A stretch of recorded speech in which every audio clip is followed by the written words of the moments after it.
Delegate Adele McClure joining us. She will be joining us shortly to provide us with her insights from the historic legislative session down in Richmond. So we will go directly to her remarks, but we'll get started with Dustin's presentation on the area plan. Go ahead, Dustin. Good morning. Oh, all right. I'm going to go ahead and get going. Let me go ahead and share. So everybody, thank you and welcome. Let me just share my screen here. Start the PowerPoint. Finish. There we go. Can y'all see that? Yes. Thank you. Rachel, we good? Yes, we can see it. All right, perfect. Well, everybody, welcome. It is budget time. And I think William, our guest speaker, is just arriving, so perhaps we'd just go ahead and let her go. Yes. Good morning, Adele.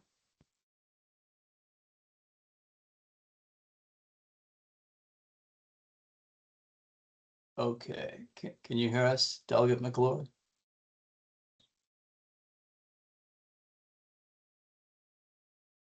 Delegate McClure, can you hear us?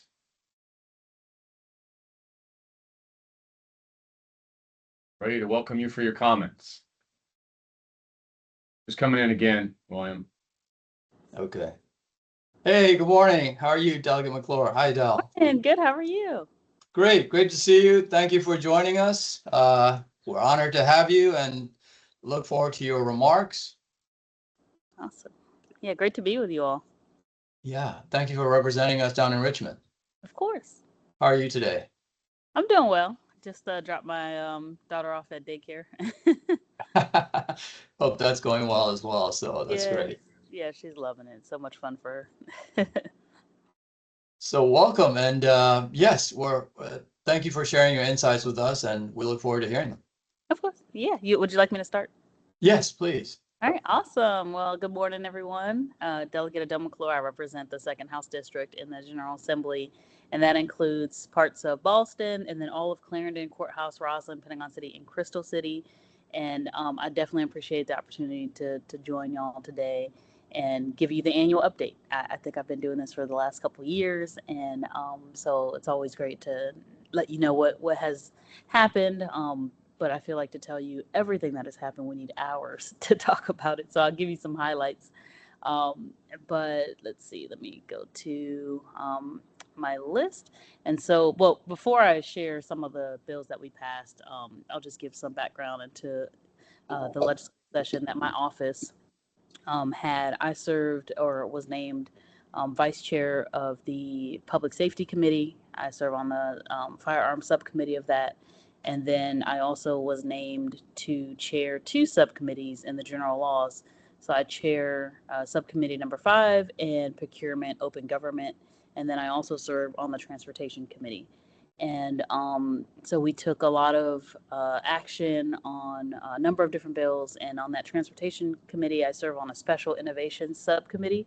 And I'm not sure if y'all heard about the different bills coming through that, but we talk a lot about transit, we talked about Waymo, and we have, obviously there's a work group about Waymo and things like that. So we're not moving forward on that, but we have talked a lot about trying to improve transit for a number of different folks, including our aging populations, our disability population, and more. So those are the 3 committees that I serve on, in addition to the leadership roles that I was assigned to.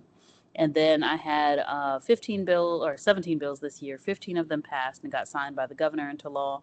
The 2 that didn't get passed will happen through some type of executive or legislative action, either by the speaker or by the governor. So I'm very excited about that. And this session, I decided to continue my focus on housing stability and affordability, because I know that these issues affect everyone in life, specifically eviction prevention.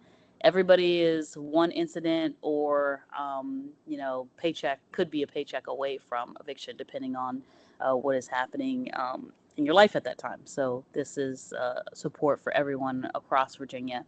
And one of the bills that I'm most proud of this year expands the eviction reduction program. It makes it permanent, and then we put 10 million behind it in the budget. So the eviction reduction program currently was only being allocated to a few regions or a few areas in the Commonwealth, not to include Northern Virginia. So Northern Virginia did not get funds from the eviction reduction program, and part of that was because of the lack of funding. And we know that evictions are pretty prevalent here. And so, like I said, I got 10 million more in the budget there, and worked with the governor's office to make this program permanent finally. And so very excited about that. That breaks down some barriers and gives money directly to providers in localities so that there isn't an administrative burden in getting that money out the door to people who need it most. And then the other thing that that I got passed was strengthening the eviction diversion court program. A lot of what we've heard from people, I serve on the Housing Commission as well. So also, in addition to the committees that I serve on the Housing Commission, the Addiction and Recovery Council, and the Behavioral Health Commission. And so in the Housing Commission, we have discussed at length eviction diversion programs that we have. I was around when we established the eviction diversion program. I was staff then. But the thing that we've heard is that it's extremely effective, but it is very narrow in criteria. And so because it's so narrow in criteria, a lot of people aren't able to take advantage of and participate in the program. And so I worked with the chair of the Housing Commission at the time, Senator Mamie Locke, and we carried a bill. I carried HB 837, and that expands the eligibility within the eviction diversion program by ensuring that those eligible tenants receive information. So we also put in a requirement that the courts give that information to the tenants and earlier in the court process so that they know about it. And so very excited about those two eviction bills that I got through. Those are extremely key. And I know that a temporary disruption in housing can have just significant consequences for health, finances, and overall well-being. So that's huge. And then we took action on the Faith and Housing Bill, which I was chief co-patron on, and that will help to expand some buy right affordable housing, possible affordable housing on faith properties. And then, a couple other bills that I carried. One was strengthening or looking at the fire or casualty section of our code.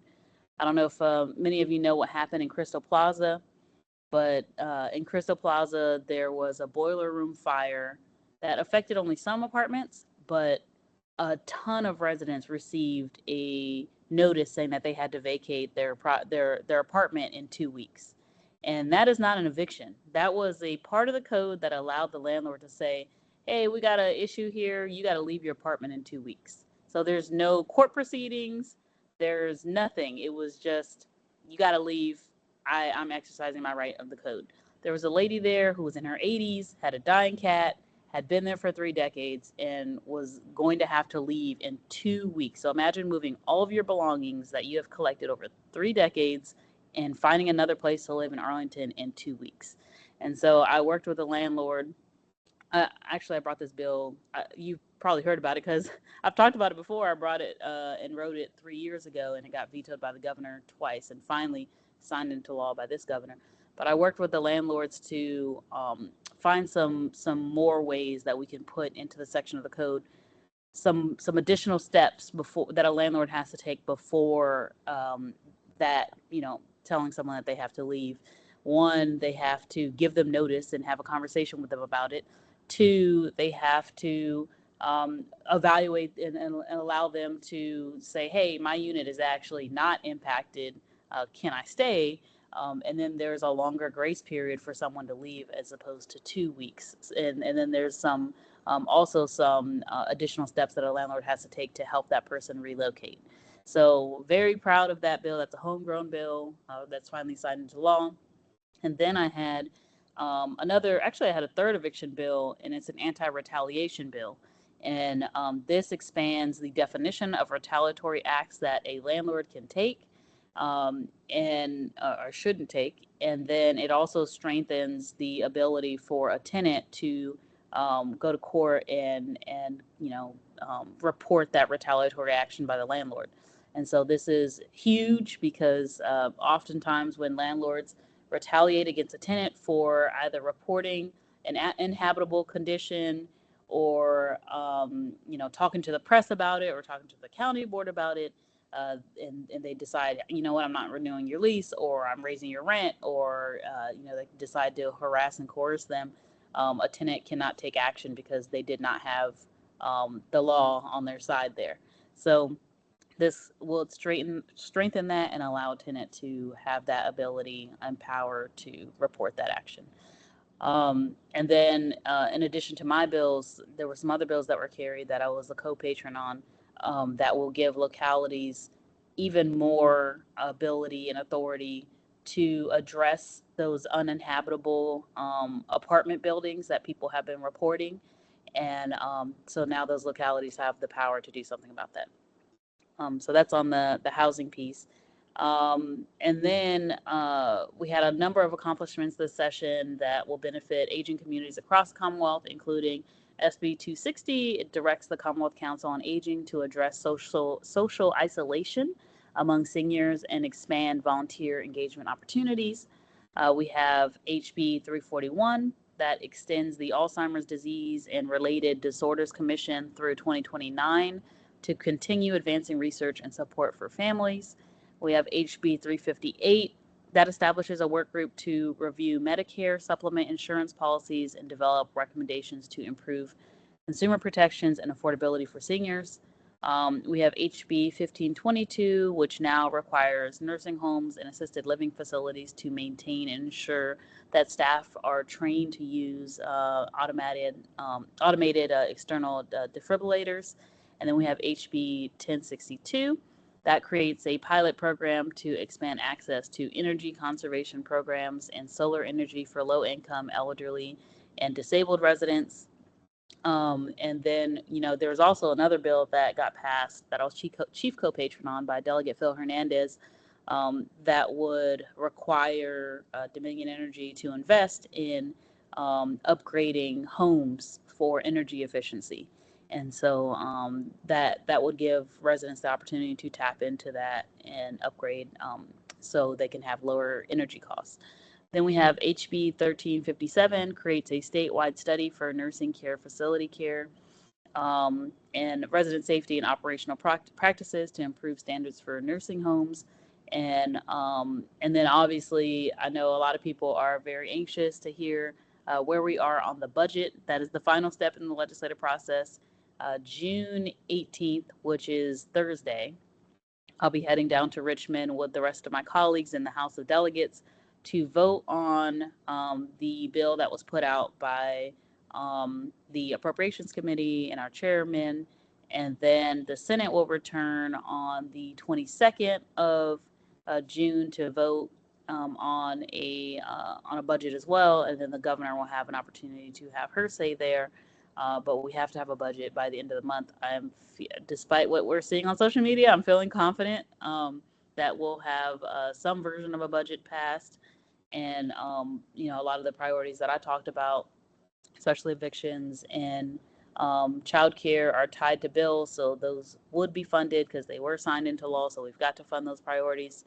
And then as I'm preparing for the next legislative session, definitely remain focused on building that comprehensive legislative agenda that centers people and especially our most vulnerable populations, and deliver for our neighbors who are just facing the everyday challenges. And then another bill that I forgot to mention that I'm very, very proud of is HB 18, and that is my child care bill. It would create the Employee Child Care Assistance Program, and it would give a state match to employers who are willing to give money to their employees for childcare. And so it would be a partnership between the parents, the employer, and the state to make childcare more affordable. And that's really, really important because childcare is the highest it's ever been in Arlington. We have the highest childcare costs in the nation. I am personally feeling that, and but very, very fortunate to be able to get her into a daycare slot. Also, whatever issues that you all are hearing about, or additional things that you'd like to see carried in the legislature next year, please let me know. Happy to chat about that and see what we can get done to amend the code. And just want to make sure that I'm looking ahead and having conversations as much as possible, so that we are shaping our legislative agenda moving forward. And even if it's not me carrying it, it could be somebody else in the legislature carrying a bill. So very excited about a lot of the stuff that we were able to get through. Paid sick leave, increase in the minimum wage. We got a number of constitutional amendments that will be on the ballot in November. Marriage equality, when it comes to reproductive health care rights. And then we have oh my gosh, what is it? Restoration of rights. I was like, the third one was escaping my mind. So very, very excited about what we've been able to get done. And we had a ton of bills. I think it was like, don't quote me on this, but it might have been like 1,100 bills that we got through. And so I cannot begin to tell you all of the bills. You can go to lis.virginia.gov and see all the things that we've been able to get passed. I'll tell you one favorite bill that went way under the radar that I'm very excited about is called a click to cancel bill. And you actually have to now it's a consumer protection bill, and it requires companies to make it easier for you to cancel a subscription instead of going, doing the workaround and losing money that way. So there's that one. And then there was also a volume control bill that would prevent advertisements from increasing the volume on your TV when those play versus when you're watching at a volume that you have put the TV at. So anyway, yeah, that's off the top of my head what we've been able to get past, in addition to the other ones that I listed out for you.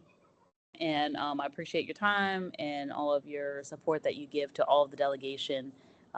But happy to take any questions and happy to take any comments or stories, anything that you'd like to share. Thank you, Adele, for your update, and congratulations on your new leadership responsibilities. Thank you. And so I'm going to open it up to the floor. I know we're very passionate about taking care of older adults, especially those with the greatest social and economic needs. Do we have, if you have any questions, please electronically raise your hand and I could recognize you. Right now, I don't see any hands. All right, I see Rachel. Go ahead, Rachel. Thank you, Delegate McClure. I can kick us off. I'm sure everyone else is just collecting their thoughts. But I wanted to suggest one, thank you for your representation. Thank you for your advocacy. One of the questions about energy conservation, especially for lower income, I think for localities, working with the local real estate tax relief programs in terms of like marketing and outreach could be something. And then I was wondering if you could talk a little bit about House Bill 1405, the funeral expense bill. We know that's an ongoing challenge, and if you could share a little bit about that, that would be great. Yes, absolutely. I wish I could have run through all my bills with you, but that is one that I'm proud of as well. So I carried this bill to allow DSS to establish a funeral assistance program. This actually used to exist, I would say maybe a decade ago, and they don't know what happened to it. It just disappeared. I think it's because they didn't have it in code, so they just kind of let it go. And so this bill would establish a funeral burial assistance program for any low-income individual who participates in any of the programs that they would qualify for assistance. And this would allow DSS to come up with some criteria and some parameters for that funeral assistance program. And so this would really, really help so many people who are low income and cannot afford to bury their loved one. And at a time when you should be thinking about it and worrying about your family members and dealing with the grief and trying to move ahead on that journey, that grief journey. The last thing you want to think about is the fact that you cannot afford to bury that loved one. And so this is definitely something that would help families all across the Commonwealth. I'm very excited about it. So this year, it's establishing everything. The DSS needed some time to set it all up, and so this would give them that time. And then next year, we would put in a budget amendment to fund that program. So they're going to come back to us and let us know how much they would possibly need, because the other thing that they want to do is they want to research.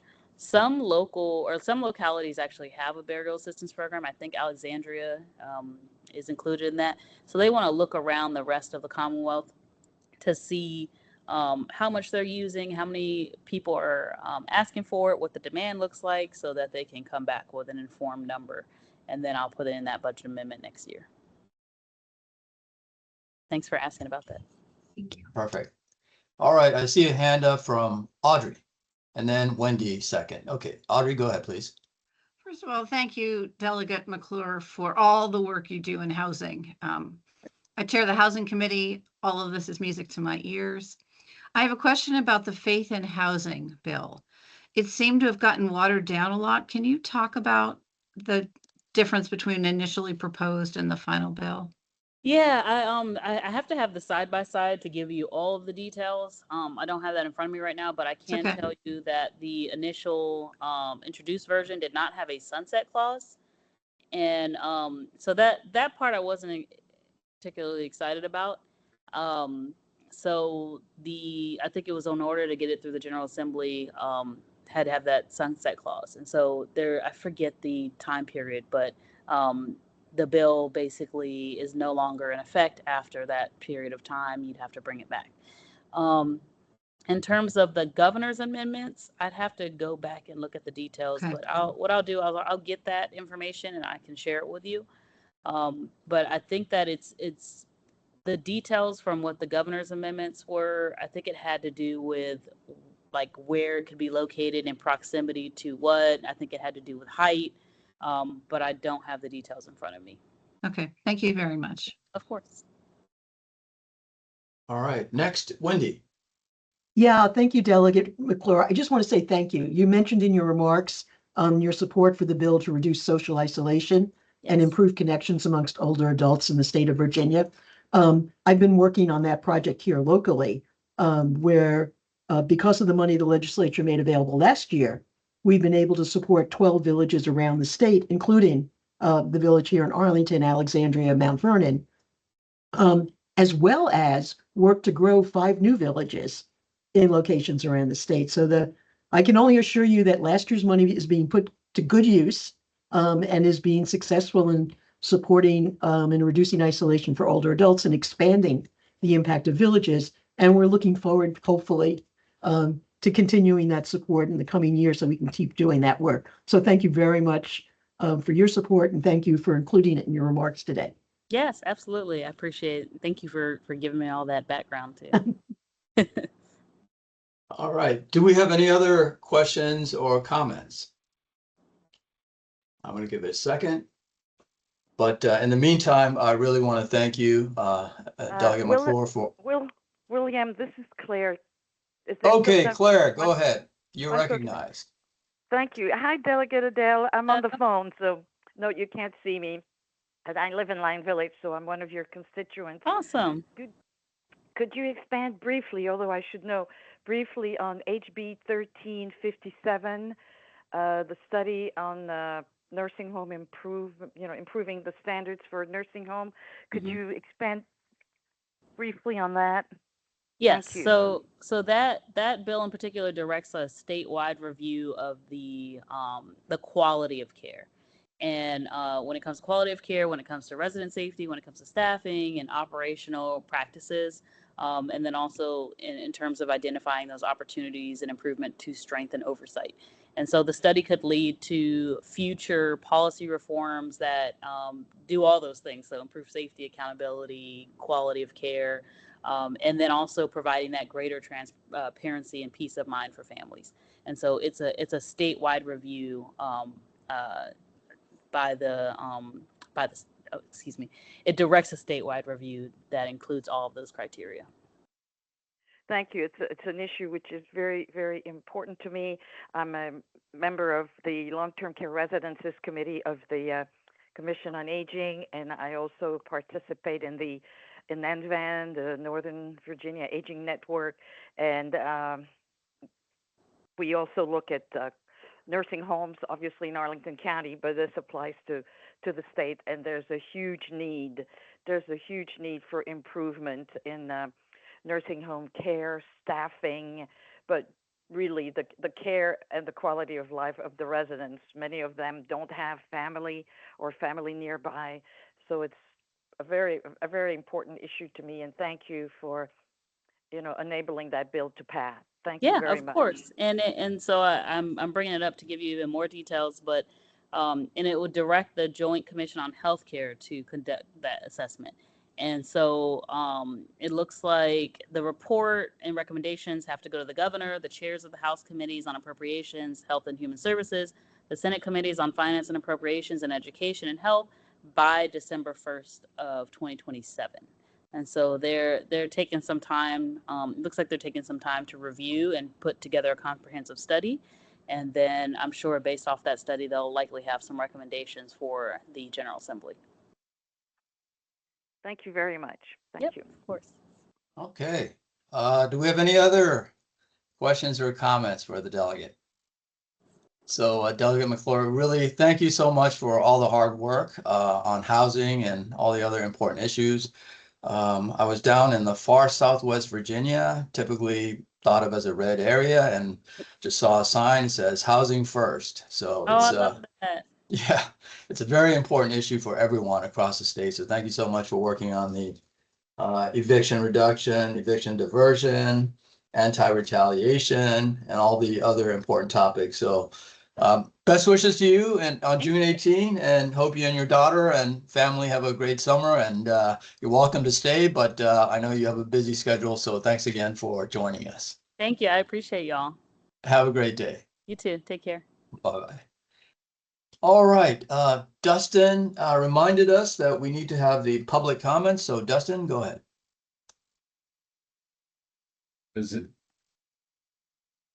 we have anybody that would like to share public comment? Nobody submitted anything ahead of time. William, just give everybody an opportunity. Okay, thank you, Dustin. Don't see any, so we're going to transition back to the public hearing piece of the area plan. Back to you. All right, let's do it. All right, give me just a moment. I'm going to go ahead and share our presentation. It is that time of year, everybody, where we work on our annual area plan. We work on the budget, and this is for FY27, which would start October 1st and would run through September 30th of 2027. So it's the federal fiscal year, and I'm excited to share for the first time. Sorry, just getting my notes and everything ready. Can you all see that, William? I see the first slide. Perfect. All right. Well, as we begin, I want to just make sure that I thank a few folks for their contributions. Yordi Emanuel, Rachel Coates, Natasha Minoka, and Connor Ward, and many others. Those are all Arlington County staff members who have shared their knowledge and coached me up and supported this effort. So just want to make sure that I thank all of them for their support in creating the draft area plan that we will be submitting to the state DARs here shortly. So let's go ahead and run through it, and then we'll have a little bit of time for questions. Let's see if I can run through it. Hold on just a second. Let me, there we go. All right, can y'all see that? So today's agenda, we're going to just briefly go through the historical context. We'll take a look at some statistics on older adults in Arlington. We'll just briefly review feedback loops. How do we get input? How do we learn what the community wants and needs? And then we'll take a look at the actual area plan, the budget. So let's take a look at this. So this is a breakdown of how the funding actually works. Agencies on Aging, often called AAAs or Area Agencies on Aging. They're an organization that supports older adults, typically those that are 60 plus, and their caregivers access services, support, and resources so they can continue to live safely and independently. And I like to emphasize that last piece, that safely and independently. If you take a look there, and I know some of that's a little bit small, I apologize. There are approximately 56 state units and 629 area agencies and 246 tribal organizations across the United States and its territories. Over 20,000 service providers. And there are 5 core service areas, as y'all can see there.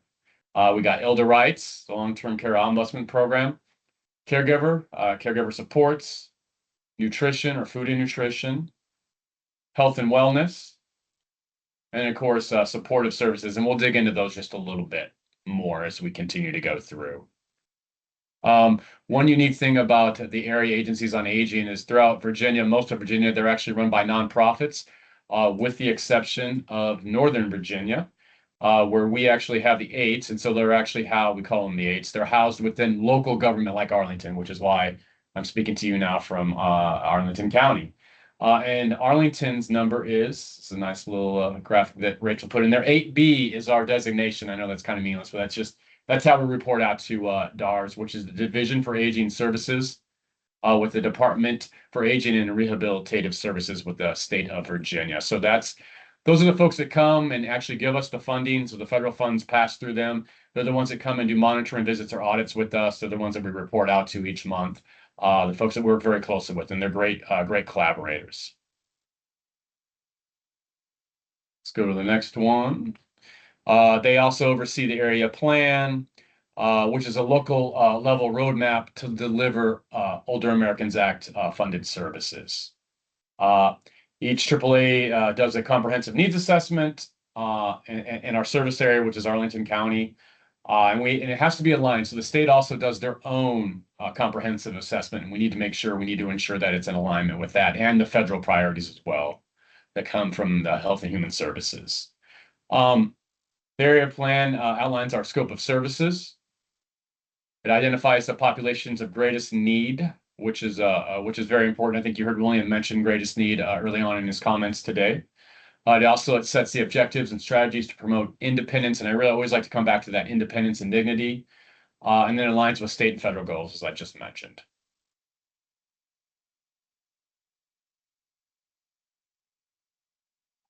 So the Virginia state plans is just a little bit more about the actual plan overall. This is the final year of their plan. Again, it's connected to the Older Americans Act of 1965. And it's every 4 years that their plan is updated and our plan is updated. So this plan will run through September 30th of 2027 as we're entering year 4. And key priorities from DARS or from the state of Virginia this year include home and community-based services, our nutrition programs, program development and coordination activities, and data-driven planning. So using that data to really support planning. So what I want to do now is just take a brief look at some of our statistics for Arlington County. So as you all probably know, Arlington is home to more than 38,000 individuals that are 60 or older, which is about 16% of our population, 16.5%.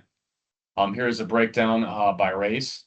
Approximately 69% identify as white, 10% identify as Black or African American. We have approximately 10% Asian, and then 13% identify as Hispanic or Latino.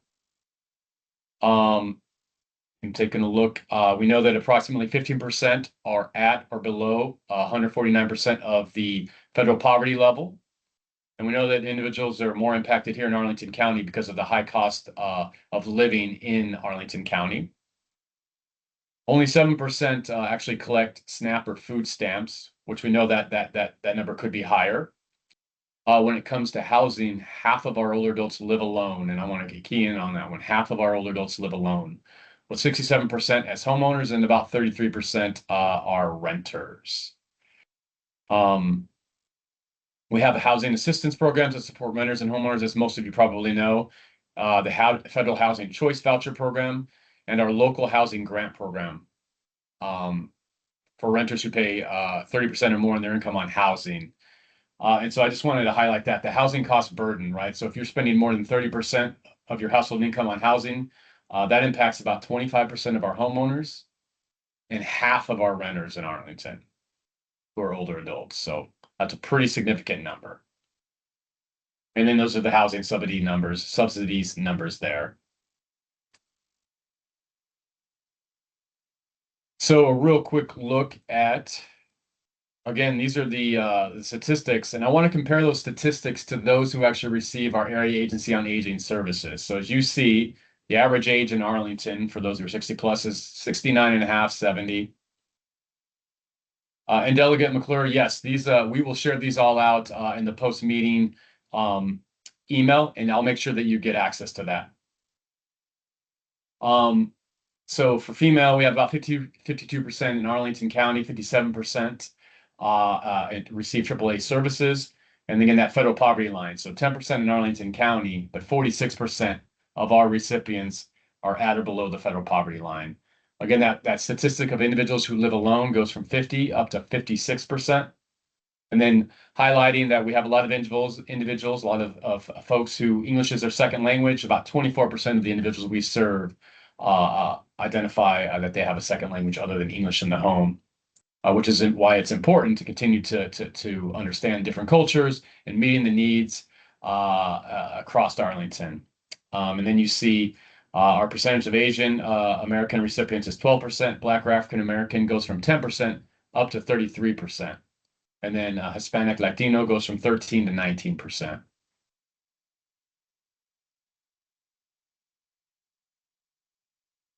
So here's just a real quick look at the services that we provided in the last fiscal year. It's a quick summary.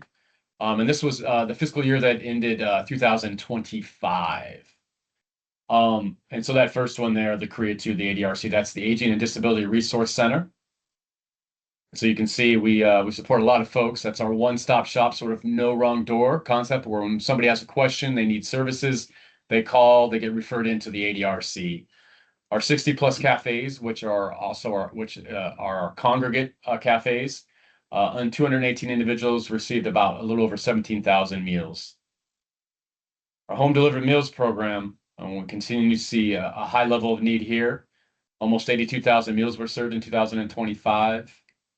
Homemaker services, about 8,600 hours. Money management, as you can see, legal services, transportation, 18,000 over almost 19,000 one-way trips. Senior farmers market, which just opened up, by the way. I do like to highlight that we were able to support 756 individuals last year.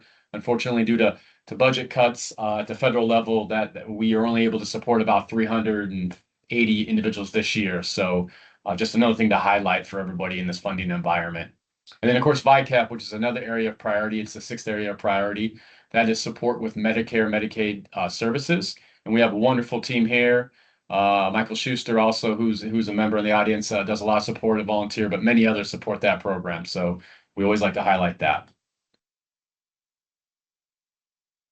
So how do we understand what's that comprehensive needs assessment? What is that? What encompasses that? So it's the community engagement forum that we host every March, and I'll talk about that in a moment, a little bit about this year's.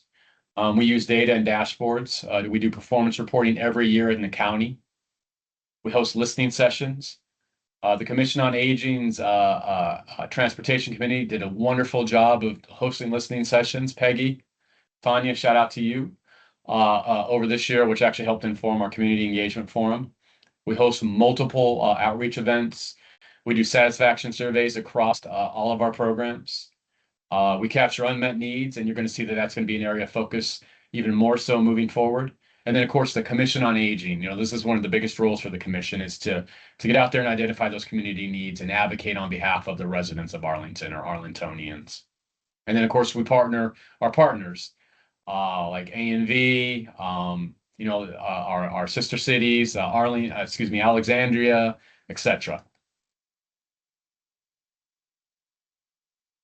So let's just take a real quick look at the Commission on Aging, the Community Engagement Forum. And by the way, I delivered a presentation on this, I believe, last month. So you can check that recording if you'd like to see a little bit more in depth what we talked about. But we focused on transportation this year. We actually focused in on one topic versus having general and looking at multiple topics. We had 4 modes of interaction this year, which was online via Teams. We had a main site at Lubber Run. We had a ancillary site at Macedonia Baptist Church, and I like to point out that this was our second year in a row partnering with Macedonia. County board member JD Spain asked that we do that, and they're great partners. We actually were able to stream it live at Hunters Park Apartments, and then the teams, as I mentioned. And just a couple quick highlights. We had a resource fair again, which was a big hit. We had a great keynote speaker from the University of Maryland. Chair Way was able to identify him. He was very engaging. And we had a great panel of experts led by one of our former transportation committee chairs. And then we had in-person breakout rooms like we do every year. And this is just kind of the cool graphic that we put together each year. And then here's this year's. So let me jump over to the next one just to show you the trends. So these are the trends that we've identified over the last 5 years, I think from 2021, really from that pandemic time to 2026. So just real quick, the key themes on transportation this year were real-time app info for buses. And as somebody who takes the bus every day to get to work and go home, I can definitely resonate with that. And then accessible guidance, right? So folks are talking about where are the instructions at, easy access. Translated in other languages. Remember, English is a second language for a lot of our folks. Tech support, training, and then infrastructure and safety. So sidewalks, crossings, construction, bus stop safety was a major priority. And then programs and access affordability, awareness, enrollment, partnerships with our community partners, how important that is. And then accessibility experience, signage, facility navigation, public space access, environment. Now, I really just want to kind of just call out, accessibility access. I think you saw that in what, 4 of those 5. It comes out. I think the chair of DAC, Karen Alden, is with us today, and the commission has done a great job of partnering with them more, and we really see where some of those areas of where we work together. We are working together more with DAC, and accessibility is a big one, a big area for that. Okay, so let's jump over to the actual area plan. Sorry, let me get to my notes here. All right, so the area plan process and timeline. So as I mentioned earlier, it's a 4-year process. The first year of any plan is a big planning year, right? So you've got to come together, you got to pull together the whole plan from scratch, basically. Years 2 through 4 are update years. So that lift is a little bit less. You're more updating your services, what's going on, are you changing anything, you're bringing in, and of course, every year you got to pull together your budget, which is probably the biggest piece, I would say, of the area plan. So as you can see, we are in year 4. It's updates only this year, and then next year will be the first year of the new cycle. So what's new this year? A neat thing is statewide, the state of Virginia had committed to increasing funding for all areas on agencies, so they were able to commit an additional $700,000 to account for losses from OA from state funding in other areas.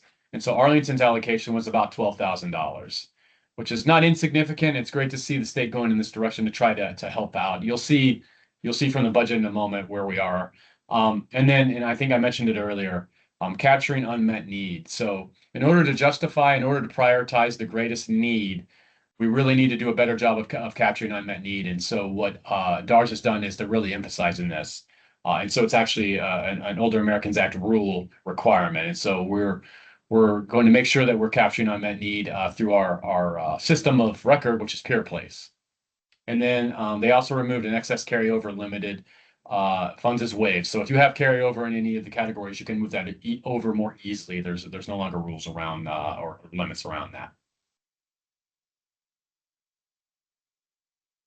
These are the federally mandated services here. I won't go through these other than just to say that again, greatest economic and greatest social need are the areas of focus for planning in the service area. So let's take a look at our allocations for FY27. So the total allocation that you see up there, that $1,048,092 is about a 3% decrease from last year, unfortunately. And that is between the federal funding and also on the right-hand side, what you see is the state funding. So for 3B, which is our supportive services, things like transportation, the money management, legal services, that's down about 1% of the Fed side. C1, which is congregate or our 60 plus cafes, that's actually up by 1%. So that's nice to see. Unfortunately, C2, which is home delivered meals or Meals on Wheels, which is probably one of our greatest need programs right now, that is down 4% at the federal level. And so that is impactful for us. 3D, which is our disease management program, that's up 3%, which is nice to see. It's a smaller number, but it is good to see that go up. And then our 3E, which is our caregiver supports, that's flat, along with elder abuse, which is flat. So as a total, you see at the Fed side, it's about a 1% decrease. One positive, the NSIP, or NSIP is somebody we met with recently, refer to it as, Rachel. You remember that meeting, was up 7%. So that's nice to see at the federal level that there's an increase there. When we jump over to the state side, OAA general, so those are funds that the state gives us that we can kind of move around across all these programs. They don't really say exactly where it has to go. That's down 2%. And the rest of them are basically flat. So just kind of let that sink in again. The overall, we kind of say flat funding, but this year it's definitely a decrease from last year. And we know that the need is increased with changes to services and programs like SNAP and Medicare and Medicaid. Okay, so let's take a quick look at the area plan. So we'll just jump into these individually. So this is how we break it down. On the right-hand side is the 2027 proposed funding, which, we welcome any comment that folks may have. That's the purpose for this. And there will be a comment period. Clients served FY25 again. So we're going back. You already saw the compilation of these numbers in that first slide that I showed you for the area plan on the numbers that we've served, but this is just a breakdown. So community living program. So that's in-home homemaker services. And our partnership is with Home Care Partners and the medical team. So you can see at the Fed side about 40,000 for 3B and about 70,000 from the state. Caregiver respite, that we have a fairly small program, but it is a great program that does provide respite for our caregivers.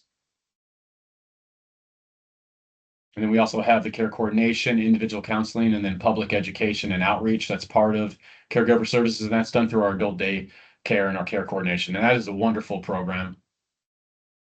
And we usually do 2 caregiver outreach programs each month. So you can see that's at about 72,000. And then the disease prevention, the one thing I want to just call out here is that for disease prevention, we've done that historically. The way that is tracked was changed last year by DARS. So we just like to call that out. But we are still doing that. We work hard with our partners for our disease prevention and health promotion. We go on to the next one.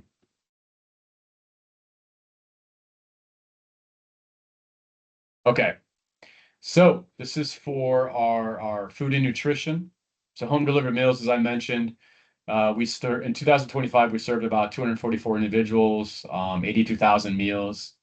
One of the things that we are able to do is transfer some money around. So if you saw that home delivered meals number from the C2, the federal monies was about 199. We were able to move some of that money around to get it up to 208.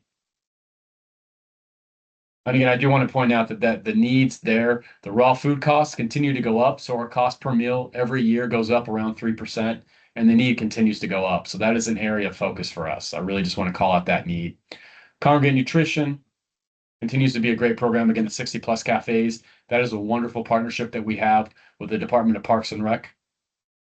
And they do a great job with that program. They integrate it with all of their community service, their senior service programming. That makes that a wonderful program. And then we also combine our congregate nutrition at the adult daycare. So we use some of those funds to help pay for the food at our adult daycare. But one other thing I wanted to mention is that if you see the GFHDM under state, so up through this year, we actually provided additional funding to subsidize meals at Culpeper Garden with the assisted living or the closing this year on June 30th at Culpeper Garden. With that program will be ending, and so we moved that over to the home delivered meals to help support folks that may come over and just other individuals. But just wanted to call that out. And in FY25, we actually served 45 individuals with those meal subsidies, and that was about 9,000 meals.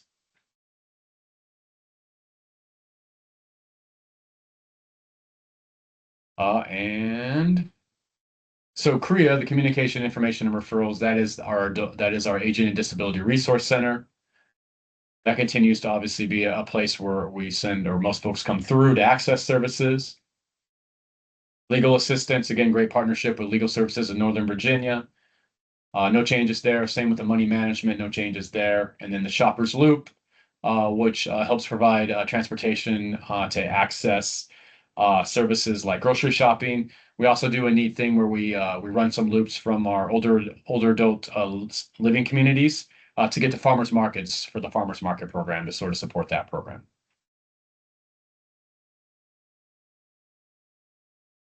And then a long-term care ombudsman program. Wonderful program. We do that in partnership with Fairfax. So essentially Fairfax runs that program. And we send our funding over to them. And that's just a quick breakdown of the number of cases we saw in FY25. We also support that program with local funding as well. We provide local funding for several of the programs, actually.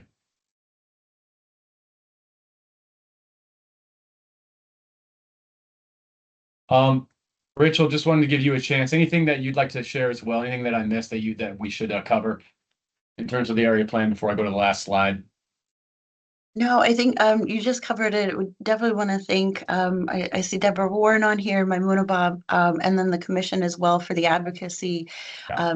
So many of the programs that are offered, not just through the AAA, but throughout the entire department, are able to expand upon the federal and state funding that is received. And so I think almost all of our AAA programs receive additional local funding. And so we would not be able to serve the individuals that we serve with in-home services, home delivered meals, even the social 60 plus cafes without that local support. So, Delegate McClure, I think our county board members, just want to say thank you for that.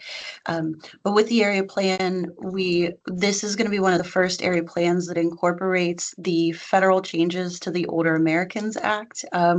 So a number of the changes that Dustin referenced will incorporate the updated Older Americans Act regulations. But one of the big themes is that we continue to see a need and a trend of a growth of our older adult and caregiver population. But a lot of the funding that we're receiving has remained level. So we're just looking creatively about how we deliver services, how we implement services. But the update to the full area plan, as well as the opportunity for public comment, will be posted on our website. We'll email that out once finalized. But we do want to just thank the commission for the amazing work that you do throughout the year. We incorporate all of that. We incorporate surveys and feedback, people that we're serving in the area plan, and that's really how we shape it. So the nice thing is that every area plan is unique to the community that we serve. And so we would not be able to do this without each and every one of you. So just really want to say thank you to all of you for that. And then with that, I guess, Dustin, do you want to talk a little bit about next steps? Yeah, everyone. Yeah, so this is the 22nd of June will be the opening of the public comment period, and then July 21st that will end. And then we will incorporate public comment, and we submit the draft plan to DARS, so the state of Virginia, and they'll review it, come back with any comments, any questions that they might have, and then we finalize that, and then it goes to the county board for approval in September. And then it takes effect. We signed our annual contract with DARS, and it would take effect on October the 1st, as I had mentioned earlier.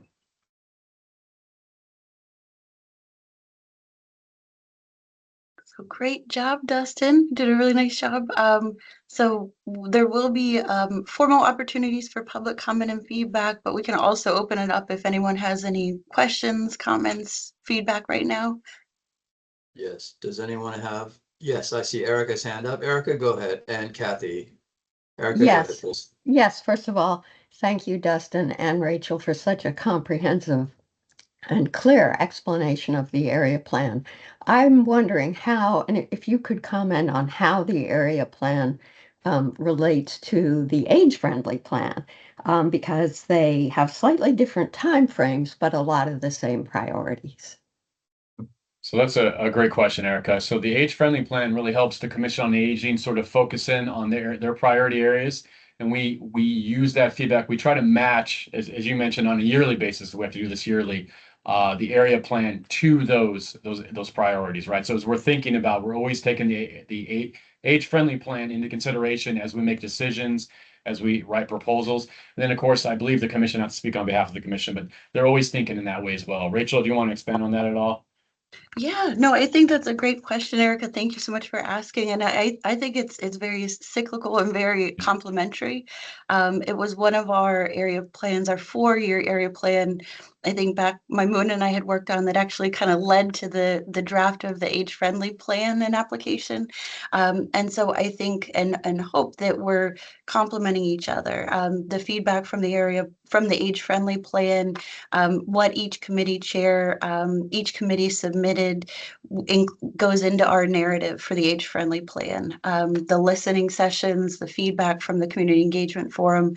And so hopefully, I think, Kathy, you do a great job as well of just having that communication, ensuring that the two documents are very complementary of one another. And the age-friendly plan is a 5-year plan that was renewed, I believe, last in 2023, just to give everybody context. All right. Okay, Kathy, you have your hand up. Yeah, thank you. I just also want to express my appreciation to the team in putting together the area plan, and also to thank you all for being creative, because you're asked to do a lot under budgetary constraints, where you're asked to better address unmet need, which means potentially serving more people with really significant needs, while at the same time trying to balance the budgetary constraints. And I appreciated, Rachel, what you were saying about being creative as much as possible. So definitely, if there's anything the commission can continue to do to help in that creativity, please let us know. I know it's not easy. Thank you, Kathy. All right. Do we have any other? William, this is Claire. Could I ask? Yes, go ahead, Claire. It's to Dustin. Well, maybe regarding the. Oh, I think it's the. Can you speak up a little, Claire? It's a little hard to hear. All right. It regards I think it's the preferred housing voucher, Dustin. Is that the term? I think preferred housing voucher. The housing choice voucher? Oh, housing choice voucher. Okay, I had it backwards. Can you elaborate a little bit on that? I know it applies to obviously to renters, but can you sort of address? Does it apply to assisted living facilities, or where else does it apply other than to renters? I know it does apply in a limited case to a particular assisted living, and I didn't know if it applied to anything else, to any other people or groups. I can answer that Rachel. one. Yeah. No, Claire, thank you for the question. And I do want to give a shout out to Audrey, who looks at the various subsidies and has just a plug for the housing committee as well. So the federal housing choice voucher, previously referred to as Section 8, often has a significant wait list. I think still probably 8 to 10 years for individuals.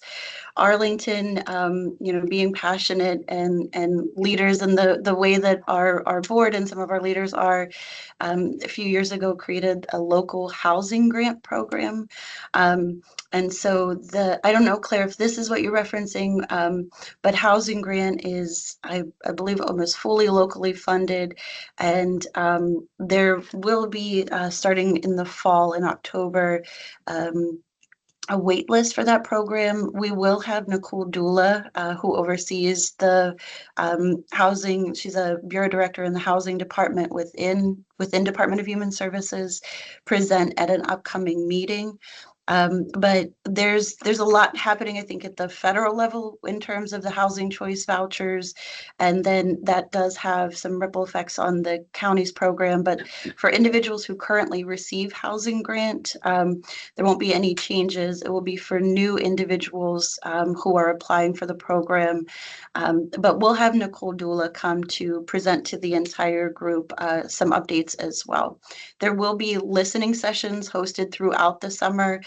So we're already partnering with Nicole and her team to ensure that we'll be at communities like the Carlin and others that have higher concentrations of older adults. So hopefully that answered your question, Claire. I think so, but I'm not 100% sure. I was thinking in particular the residents of Mary Marshall, a group of those. It's a small group, but they're under the voucher program, and then some of the independent living communities, like you mentioned, the Carlin, and there are others, Hunters Park. Are they also under that program? So I think it would probably vary based on the individual, but some do have a combination of, for the federal vouchers, there's project-based, which is tied to the community, and then there's tenant-based, which is the individual. And so there could be a community that has a mix of subsidies, but it would, that might be something more specific for Mary Marshall. So maybe we could touch base offline to help answer some of those, any questions you might have. Okay. All right. Thank you. Thanks. Thanks, Claire. Great. Does anyone else have any questions or comments? I don't see any hands raised. All right. Well, subject to anyone who may raise their hand, Dustin, want to take this opportunity personally to thank you, Rachel, Maimuna, all your colleagues, your DHS leadership for your energy, dedication, and support, not just for the commission, but older adults in Arlington. So thank you very much, and excellent presentation. Thanks, William. You got minutes now. Yes. So next is the approval of the May minutes. I move that they be approved, subject to any minor edits that anyone may have. Do I have a second? William, I received your edits. Okay, Kathy has seconded. Do we have any objections to approving the minutes? Not seeing any objections, they are approved. We're going to shift over to staff reports and back to Rachel. All right. Well, hello again, everyone. I'll try to be brief, but it's June, and so I think Kate's on here and her team is very busy, but try to pay attention to the extreme heat messaging, stay hydrated, stay inside. I think at least one day last week, I believe might have opened a hyperthermia shelter. So we are working closely with some of our long-term care partners around just messaging, but we know that there's an increase in frequency for the extreme weather. So please just try to stay cool. And follow some of that guidance as much as possible. Today is June 15th, and that marks World Elder Abuse Awareness Day. This is something that's held every June 15th, and really a call to action to raise awareness about abuse, neglect, and exploitation of older adults. And so with that, I do want to just recognize our Adult Protective Services team under the leadership of Joanne Leach, who works tirelessly. This is a team that's on 24/7, no matter the weather, the day, after hours, but they work really hard. They do outreach presentations as well. So if you have a group that you think would benefit from a presentation about those topics, about Adult Protective Services and the work that they do, please connect with me and I'll connect you with the outreach team. We mentioned a little bit earlier, but we are evaluating some of our services, our priority groups, looking at how we can kind of streamline our intake process and the way that people connect with our services. And so a few of the ways that we're doing that is through the data, the metrics that we already have, our annual customer service satisfaction surveys. And so we're looking at programs like our Aging and Disability Resource Center, some of our nutrition programs, in-home services, and then making sure that that aligns with the way that we track unmet needs. So some of those things are changing. Dustin mentioned the money management program. We're in the process of updating our contract with money management and maybe making a few changes to our scope of services. And that will apply to, again, some of the needs that we've been seeing and hearing from the individuals that we're serving, but also from our community partners. Wanted to just give an update about some of our recruitments. I think we have Tanae Young, who oversees our Aging and Disability Resource Center here. That team has been working really hard with 2 current vacancies. And so we're in the process of recruiting for a human service clinician too, as well as a human service specialist. And then we also have a very exciting but a vacancy in our adult day program. Luisa Contreras is currently supporting our administrative team. And so the adult day team has been shifting some of the responsibilities to make sure that coverage is maintained and the administrative duties happen, while Luisa is helping with the county fiscal year closeout and other updates that our administrative team, our budget and contracts teams focus on.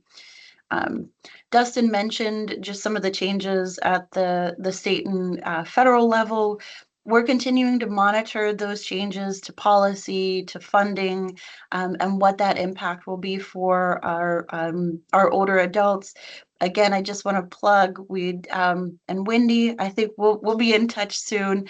But one of our big concerns that we see on the horizon is the work requirement changes, as well as the renewals and recertifications for SNAP as well as Medicaid.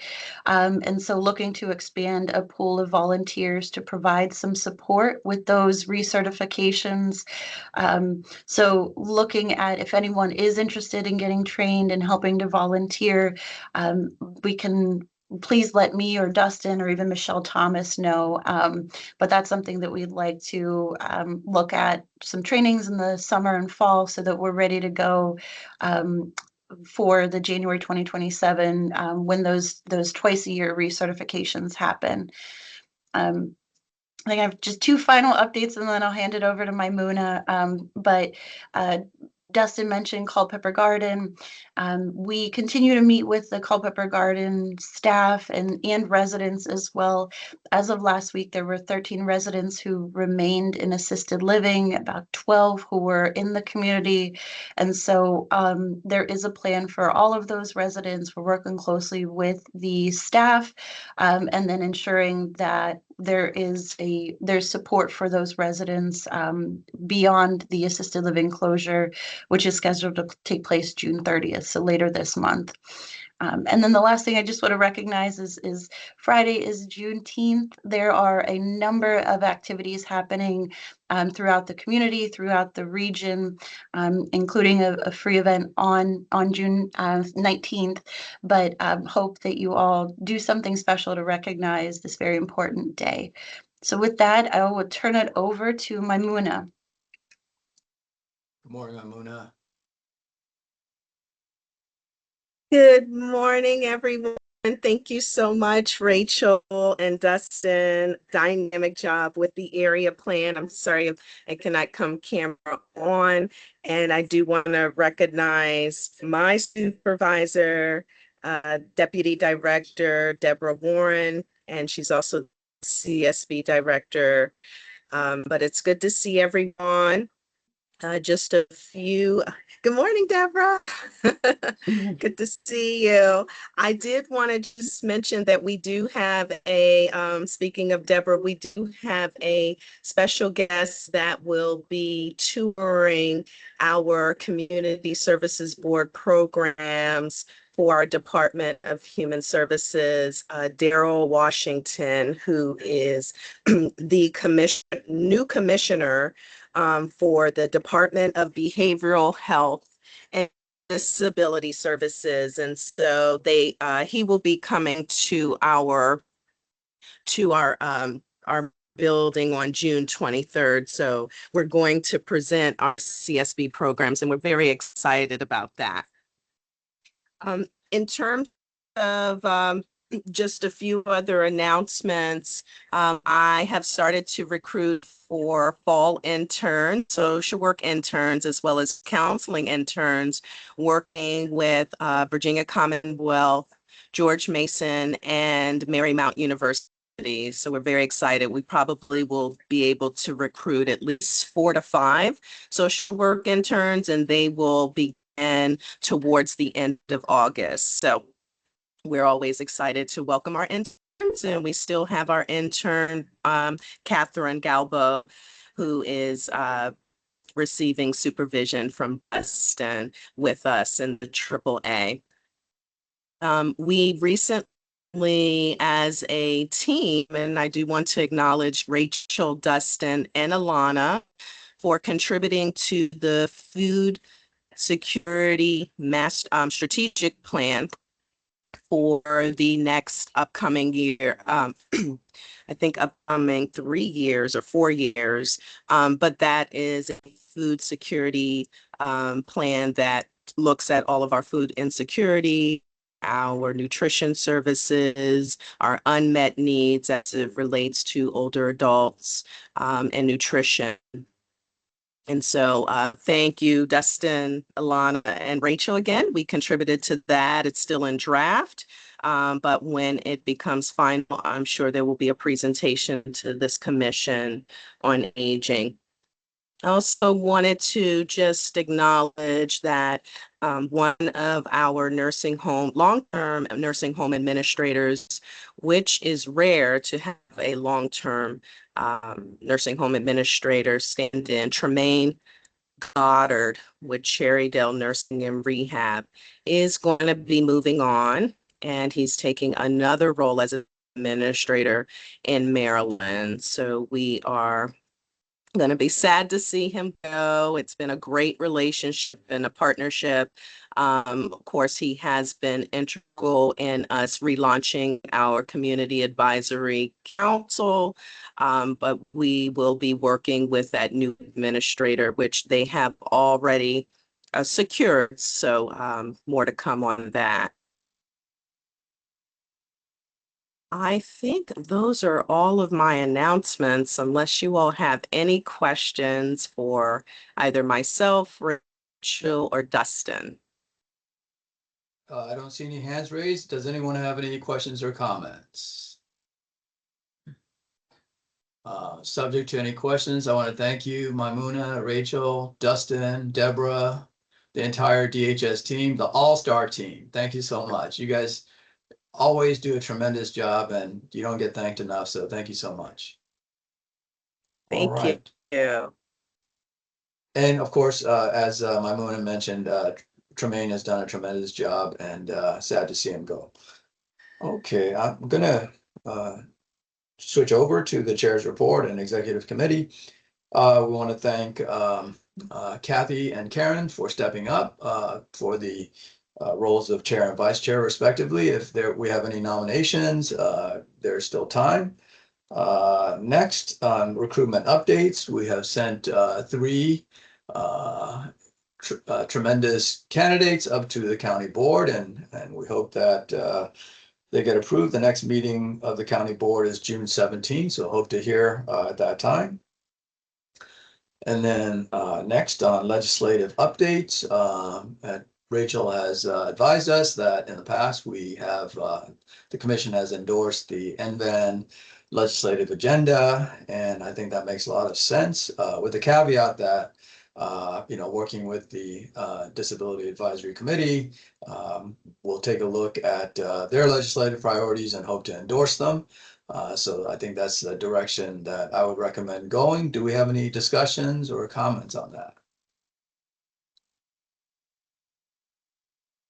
Subject to that, Erica and Karen, do you have any other legislative updates? We had a great briefing from Delegate McClure, but hand it over to you. Thanks so much, William, and thanks so much, Delegate McClure.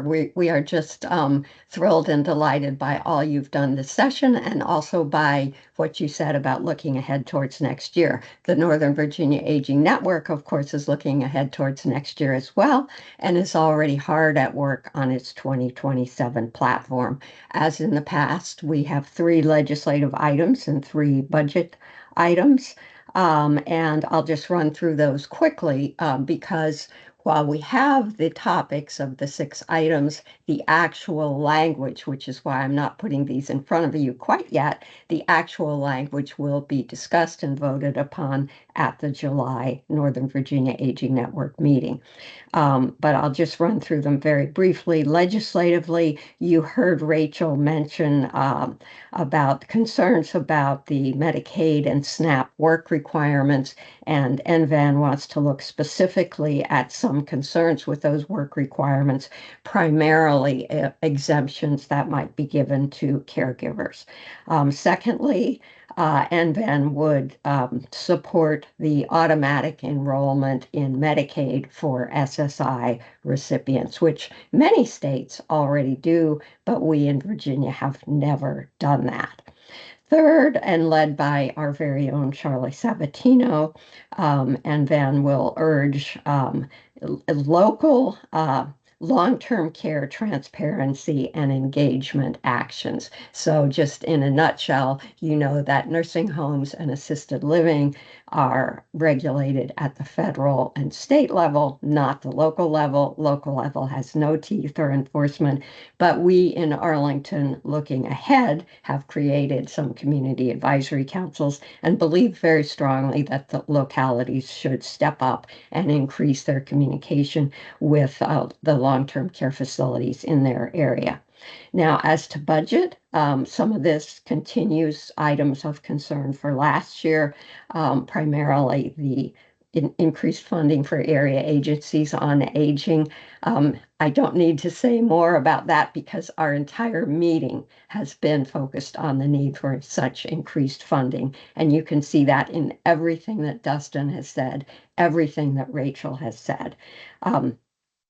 Secondly, continuing from last year, we want to urge the statewide free training for certified nursing assistants, making that training available to everybody who wants to become involved and really benefiting nursing homes who suffer from such staffing deficits and really need to increase their staffing. And finally, our last item is sort of at this stage in the alternative. It would look either at assisted living, the need to increase the auxiliary grant, and the personal needs allowance, or, this is kind of complicated, or it would look at the 3 personal needs allowances in the state, at the state level. And just briefly, what that means is if care is paid for, then the personal needs allowance is what the individual gets to keep for ordinary, everyday needs. So it's very important. Those in a nutshell are NVAN, more on that to come, but I want to turn to Karen. Thank you, Erica. And I echo thanks to Delegate McClure for updating us on the past session. I wanted to just add and echo what William said, which is that we look forward to receiving DAC's legislative priorities so that we can look at those and assess whether there are areas of overlap and how we can support DAC's work as well. That's it for me. Great. Thank you, Erica, Karen. Do we have any questions or comments for the legislative team? Not seeing any hands up. I want to thank both of you, Erica and Karen, for your dedication, expertise, and staying on top of all the legislative issues and giving us advice on it. So thank you so much. And Kate, I see your note. Yes, thank you for joining us today. So, all right. With that, I am going to next agenda item, which is the committee updates. And of course, we have a special update from Charlie regarding the VHC as well as the rest of the long-term care residences report that you may have. Charlie, is this a good time to go to your update? Sure. I think I need permission to share my screen to give a very quick overview of the Virginia Hospital Center site plan proposal, which I've been asked to be our commission's representative on the site plan and review committee. Okay, Dustin, is it Charlie, I'm Dustin trying to Weaver? see if I can give you permission. Hold on.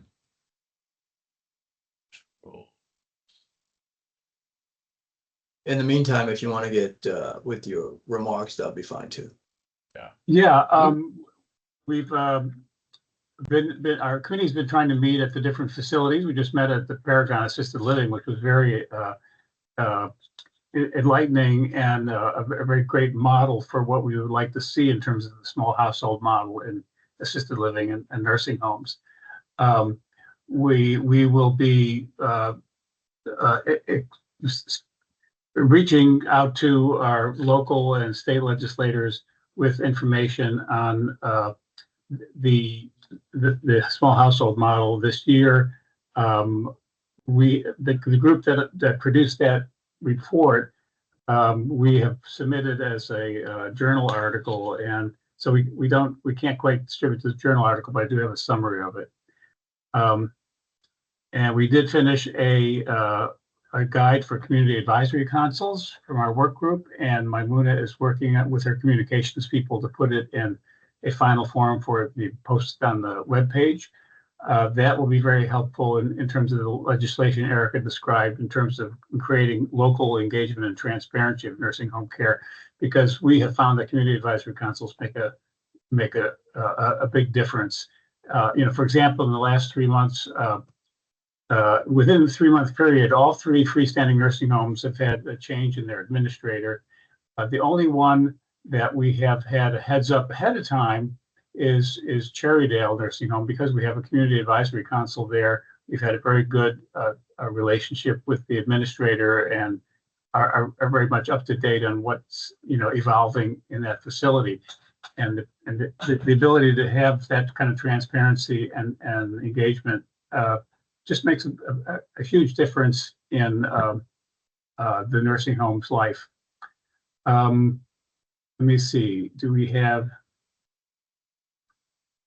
Charlie, maybe, so everybody's allowed to present, but maybe because you're a member of the public, if you email it to me quickly, I can get it up. I apologize for that. Oh, hate for the delay. Why don't we go to another committee then while I'm doing this, William? Sure, we're flexible that way. All right, while we work on the slides, Peggy, would you like to update us on transportation? Sure, I've been more than happy to. Good morning, everyone. We're working on the commuter bus co-location at the Social 60 Plus cafes, and we're working on a ride buddy program. We met with the art staff twice, once on May 18th and again on June 1st, to talk through the commuter bus co-location at the Social 60 Plus cafes and the Ride Buddy program. And during those meetings, unfortunately, we learned that our point of contact, Laura Breyer, is leaving. And so the next temporary point of contact is going to be Carissa Nichols. And so we had to update her on what we were doing. And so we sent some documentations to her on phase 1 being the commuter bus co-location for the Social 60 cafes. And then the phase 2 would be the Ride Buddies program, plus the training. We also learned in our June 1st meeting that the scheduling of the 360 Plus cafes, the commuter bus co-location scheduling is now placed on hold because they want to complete the construction of the Pentagon commuter store. In addition, there is no update as far as a timeline on when that's going to be completed. So our next meeting with the art staff is on August 2nd, and we're hoping that the information that was shared with Chief Holloway, that he is in the process of still reviewing. We haven't heard anything from him as well. So we're putting our fingers crossed on that one. We do have, we hope to continue our collaboration with independents. I've been working with a gentleman by the name of Andrew Shaw. He just informed us that he received a grant and that it will not be completed until perhaps until winter. So he wants to know if we want to partner with him on a webinar. So I told him we will be more than happy to, but of course, that's not until the early fall of the year. We do have a contact, and I'm working now with the sidewalk repairs. We were very fortunate to find a contact in Arlington County for our sidewalk repair. And his name is, and I hope I'm pronouncing his name correctly, Dario Mendoza. So he said to send our information directly to him, and he would keep us updated on when those completions have been done. He did inform us that Green Valley repairs were already completed. So we are going to send a letter to Green Valley to ask them would they look at, and we're going to send a whole list of all the sidewalks that were supposedly repaired to see if those repairs have been done. Any questions? Do we have any questions for Peggy? Oh, may I also mention, Joan, do you have anything to say about the Transportation Committee meeting?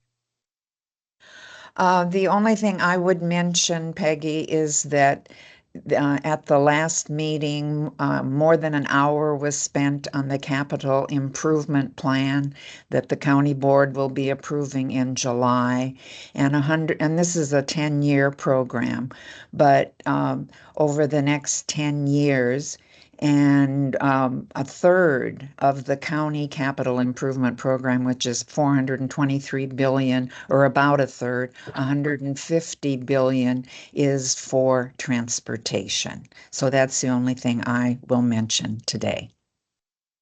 Thank you. Okay, Now I'll thank turn you. it over to you. Thank you, Peggy and Joan, for your updates. Sounds like we're developing an excellent network at the county, so look forward to William, Kathy has her hand up. further So updates. does Okay, Wendy. we have Kathy and Wendy with their hands up. Kathy, go ahead. Yeah, just a quick question, Peggy, for the webinar that you mentioned with the Independence Center. Do you know, Yes. is that around educating older people, persons with disabilities about accessible transportation in the area? Do you have any information on that yet? Just curious. Yeah, he did mention it's train the travel trainer curriculum. Oh, okay. Oh, So we were trying to get involved with that so that we could use their training mechanisms so that we are not inventing something new, yeah, that we could great. use that to train our volunteers. Wonderful. Thanks. You're welcome. Okay, Wendy, your question, please. Sure. I think a new item has cropped up from the county in the last couple of days. They announced a change to the residential parking permit system going completely online, which I think is going to be a challenge to some of our older adult residents who are not comfortable doing everything online. We saw this when COVID first came out and everyone had to get their vaccine appointment online, and what a challenge that was. So I'm anticipating that the new parking permit system where you have to get your parking permit online is going to be a problem. But then the secondary impact, where a caregiver who's coming to visit you and would normally get a visitor pass that they could physically put in their car, there is not going to be anything like a paper visitor pass. So again, if you have a caregiver coming in, you're going to have to get an online temporary visitor pass for that person. So I just anticipate all of this becoming a little bit of a brouhaha. Um, perhaps for a couple of months until people get used to it, but it's not going to be an easy transition. And the county will be ticketing people simply because a police car goes down the block and does a license plate reader and says that license plate doesn't have permission to park on this block. It's also going to be an issue for our volunteers that show up and park temporarily to go in and get a member, drop off groceries, or do something along those lines. So I'm not suggesting a solution. I'm just alerting all of us to a challenge that we'll probably see over the short term. Hopefully we can resolve it long term, but it'll certainly be a short term problem. Thank you, Wendy. Mhm. Do we have any other questions or comments for transportation? Regarding microtransit pilot project, apparently a lot of people are liking it. And Peggy, someone from the Langston Center said their participants are at the Social 60 Plus cafes are excited about it. So if I get any more information, I'll loop you in on that. Well, thank you, And, William. yes, and also I was happy to hear that Delegate McClure is on the Transportation Committee, so she would probably be an excellent contact as well. So thank you, Peggy, and your team. Next, we'll go to Housing and Supportive Services. Audrey, thank you for all the hard work. Saw the item that you submitted and your testimony that's on Melwood, and anyway, open it up for your comments. Okay, thank you. We've done a number of things recently. We have members who were active in the Melwood Historic District designation, which we are fighting against, because if it is designated, the Nellie Custis School, which is where Melwood is now, if that gets designated as a historic property, the options for redevelopment into a 5-story building with 3 stories of affordable housing kind of goes out the window. So it's now at the county board. County staff said no. The planning commission has said no twice, I think. It's been in the works, going through committee and then back to committees. And I think that should get put aside. I can't remember if it's the 18th of June, soon by the 17th. 17th doesn't sound familiar, but it could be the 17th. It could be a later meeting. Is it the 17th for that item? It's online. There's a notice online. Perfect. So that will soon be done, and I think they can then go get funding, loans. It's still going to be another several years till the building is complete, but it will be affordable housing and then 1 to 2 floors of workshop space for people with disabilities, and 30% of the units will be set aside for people with disabilities, which is fabulous. I attended the last Disability Advisory Commission's meeting, and they attended ours, and it looks like we are going to go forward and collaborate. So we'll be in each other's meetings, and we're going to look for areas of common interest. So we look forward to that. I would also suggest, Charlie, if you haven't, not Charlie, Peggy, if you haven't, talked to the Disability Advisory Commission, because they're equally interested in transportation with very similar needs. Goodwill, the Goodwill reconstruction on South Glebe is upcoming. The developer asked Erica and me for comments on the universal design aspects of their exterior specifications. I'm hoping to see the interior ones soon. That's really critical for us, is the interior. Exterior just has fewer specifications, but also critical. And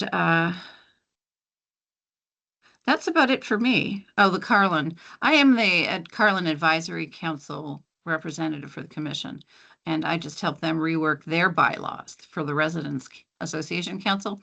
But I just wanted to say that our work spreads beyond the immediate commission. So that's all. Thank you, Audrey. Yes, do we have any questions or comments for Audrey? But again, I want to thank you, Audrey, and your committee for your advocacy and for your energy and dedication. Okay, thanks again. I am gonna move next to health and wellness. I know Kate had to drop off. Dustin, is this Kate's last meeting? I don't want to put you on the spot. If it's not the last, it's getting close to it. It's not, it's very close. I'll confirm that. Kasha, do you Yeah. know? So yes, it is her last meeting, but she did say she will continue to stay involved with the committee, so. Super. Yeah. Yes, so go ahead, Kasia. Okay. And then I'll just, yeah, I'll thank her after your comments. Okay. Good morning, everybody. So we met in May, and a couple of things that we discussed was kind of went back to revisit how to increase the accessibility of existing programs and resources to reduce the social isolation and loneliness in the community for the senior adults. We're going to reconnect with Wise Connect Services and ask them to explain to us their new feature, the new ride request feature, to see if we can take that information to some of the specific cultural sections of Arlington and make that available to them. So the plan for us is to do more of the face-to-face interactions in the Green Valley. So continue to develop our relationship with Macedonia Church and Lomax, and then also reach out to the Ethiopian Development Community Council and True Ground Properties. They're specifically the resident services coordinator, and see if maybe we can bring some of those programs directly to them, or make sure that their residents or their members are aware of what is available in the services in Arlington. And then the other thing we have talked about is the one-page flyer that we have developed for discharge planning. Our original plan was to have that to be delivered by the case managers at the VHC hospital, but because of a lot of legal implications in that, we have pivoted, and it's going to be included instead in the VHC's senior resource guide. So the next time it gets published is sometime in the fourth quarter. And so that 2-pager in English and Spanish will be available to be included in that guide for reference. And then as already mentioned, Kate's term has ended, but my coworker, Lisa Williams, who is a clinical social worker and has been with us for over a year now, has put in her application for the COA and to join the Health and Wellness Committee. So I'm excited to see her to go through that process. Kasha, what's her name again? Sorry. Lisa Williams. Thank you. Dustin's on it. Okay. That's all I have. Thank you, Kasia. Do we have any comments or questions for Kasia and the health and wellness team? William, this is Claire again. I have one quick comment for Kate. Go ahead, Claire. Kate, this is Claire Jacobson. I pick up the VHC guide at the hospital whenever I drive by and drop some off at the various long-term care facilities where I'm a liaison. I'm going to make a comment I've made before. Although the guide mentions the edition, I think we're up to the 5th edition.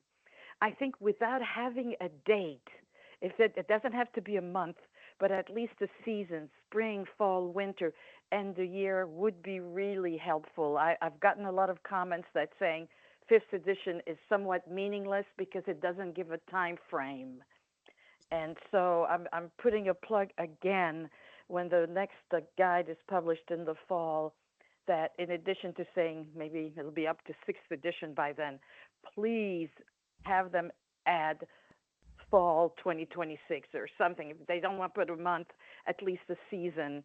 That's what the source book does. That's what a lot of other publications do.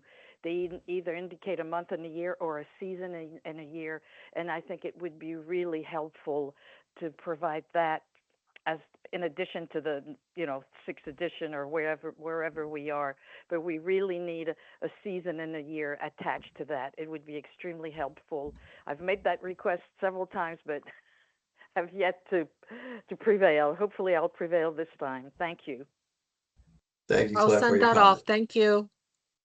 Yes, thank you, Claire, for your comment. And Kasha, thank you so much, and especially want to thank Kate. And essentially, you know, during the past year, you all hit all, you know, you set high goals for yourself and accomplished things such as connecting with the Association of Black Clergy to provide information on dementia education. You reached out to the Spanish-speaking community to offer aging presentations. You created a reference chart for patients being discharged from VHC. You met with the VHC Director of Case Management regarding the age-friendly health systems model. And you also are working on social determinants of health post-discharge. So I want to thank, especially want to thank Kate at the end of her tenure, and as well as VHC, of course, for all the resources and their dedication and time to promote the wellness of older adults in Arlington. And again, especially those with the greatest social and economic needs. So, and Kasha, thank you for your continuing work and for your recruiting. So we hope to see Lisa's application soon and work on it expeditiously and send it up to the board. Thanks again.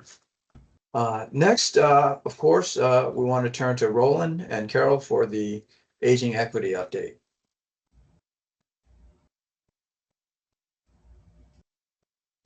Roland, your mic.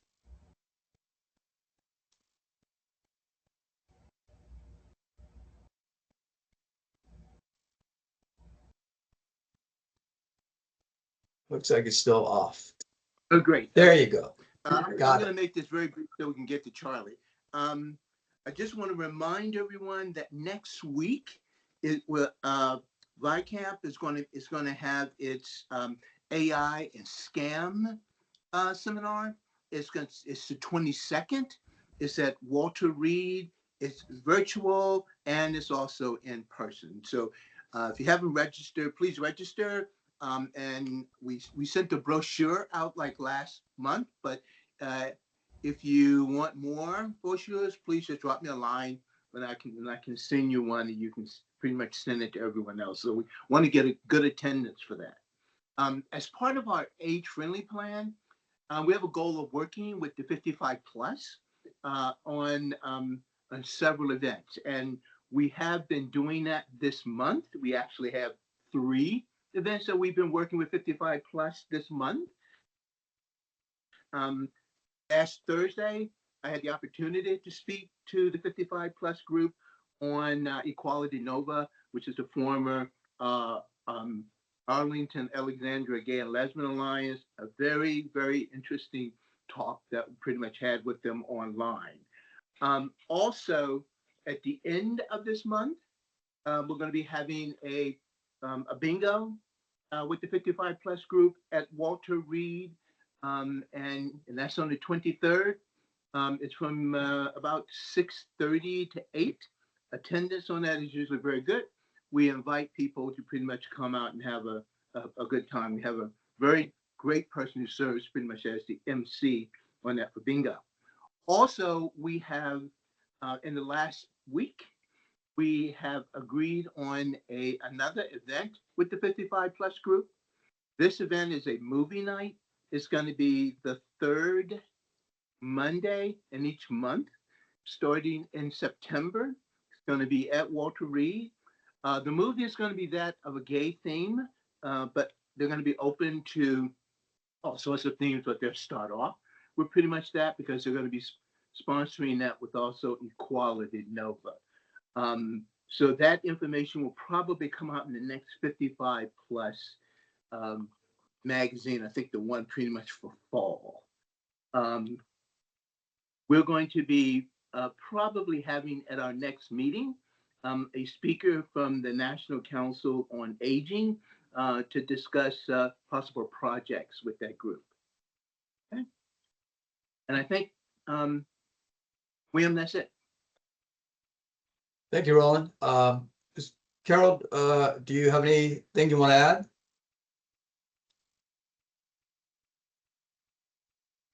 Okay. Okay. Okay, thank you. All right, liaison updates, Alexandria. William, do we want to go back to Charlie?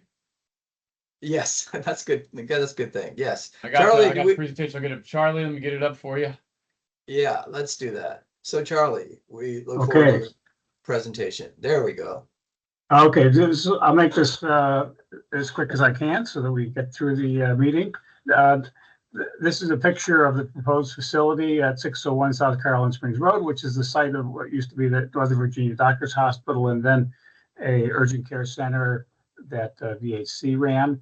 And these slides that I'm showing you are all part of the VHC site plan proposal, which are on the Arlington County webpage. If you go to the Arlington County webpage and just put in VHC, you'll get the link to these plans. Next slide shows a couple other views of the front of the building, design-wise, and but a better picture, if you go to the next slide, is this overhead picture of the lot.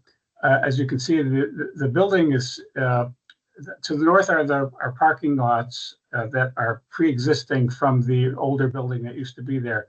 That part of the lot is being retained by Arlington County. So the hospital's not using the entire site plan.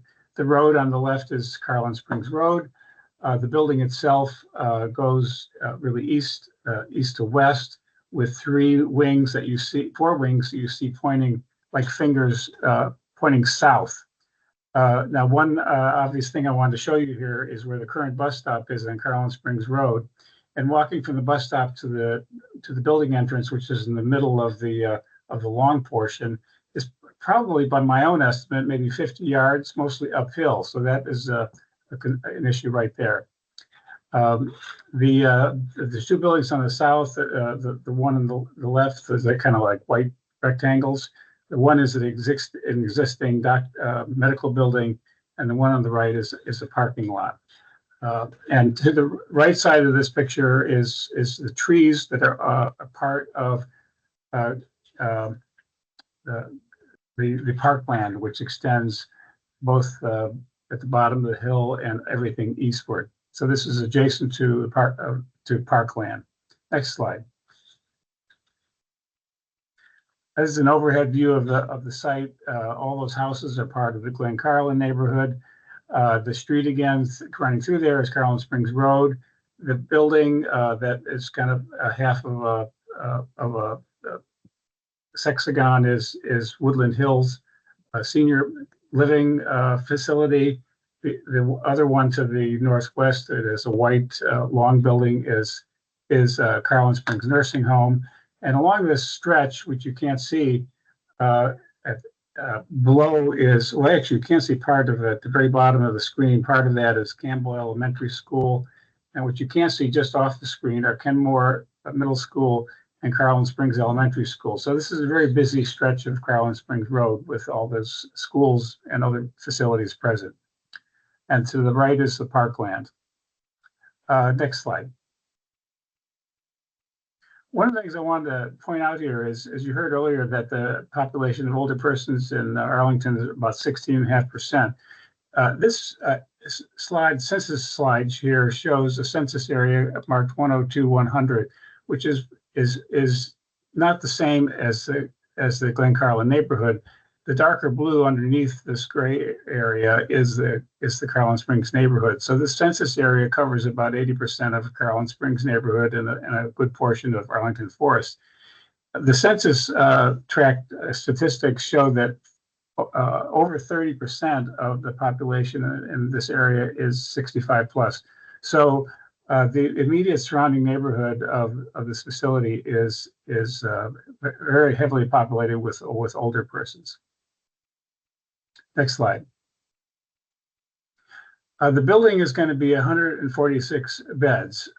96 of the beds in this top chart is for behavioral health, which is a need that this building will fulfill, which is sorely needed. And if anything, from the comments that have been received, everybody agrees that we need a behavioral health facility.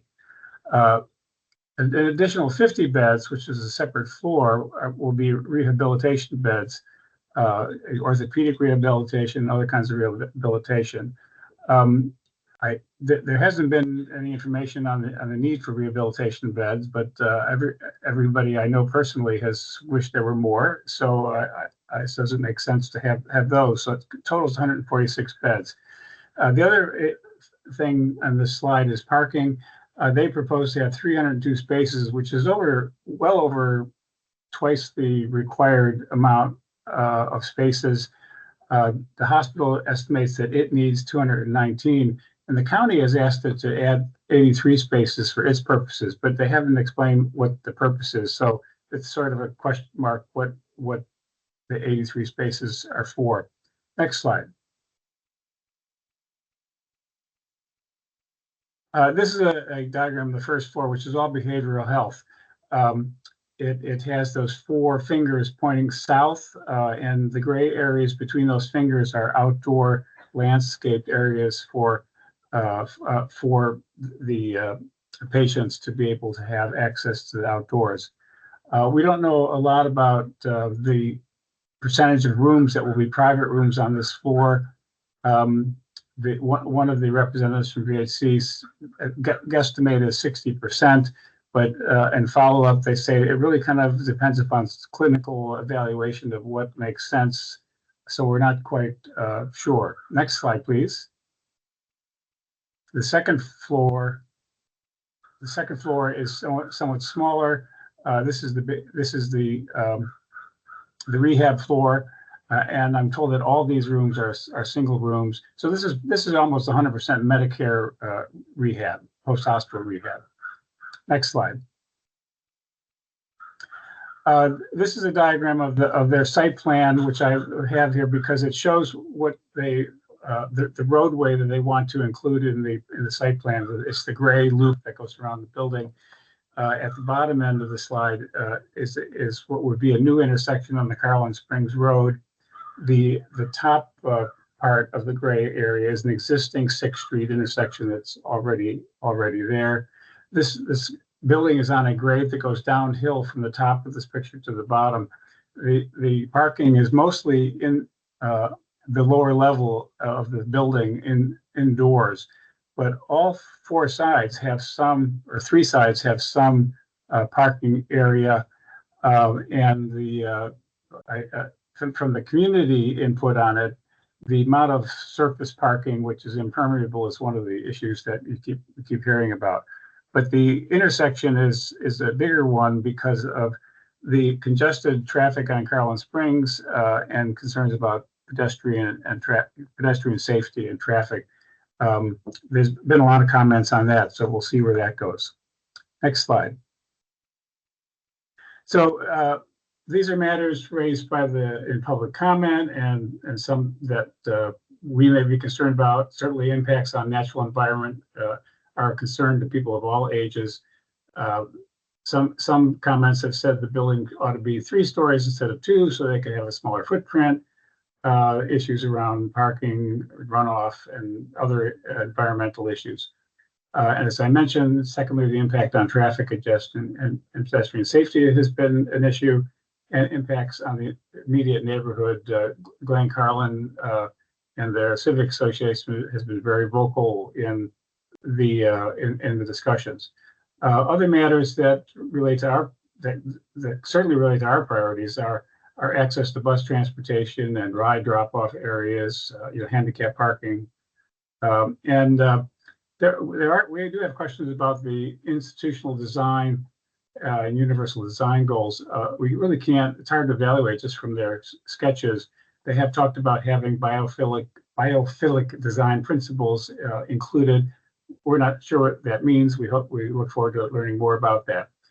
There was a site plan and review committee meeting in May. There's another one that will be scheduled this summer. They haven't put out a date yet, but their proposed schedule does indicate that they hope to be going to the county board by the end of this year. So but none of that has been laid out clearly. So I have begun putting together what could be a draft of comments from our commission because they've asked us to comment on it, and that will be circulated at some point soon. We have a little bit of time. That's it. So thank you. Happy to answer any questions. Yes. Do we have any questions or comments for Charlie? Thank you for your presentation, Charlie. I don't see any hands raised. Charlie, can I just clarify, can we share this afterwards, the presentation with my announcements? Can I send it out? Oh, sure. Thank you. Yeah, Charlie, do you want to, while we wait for anyone to raise any questions, do you want to give any additional updates on the committee, your work? Yeah, only that, our priorities involving nursing home transparency and the small household model, we now have a great opportunity with the bill that Delegate McClure pointed out, HB 1357, which requires a nursing home quality study by the Joint Commission on Healthcare. We will be engaged with that committee and able to put forth our priorities and hopefully influence the conclusions of that committee. It's a great opportunity.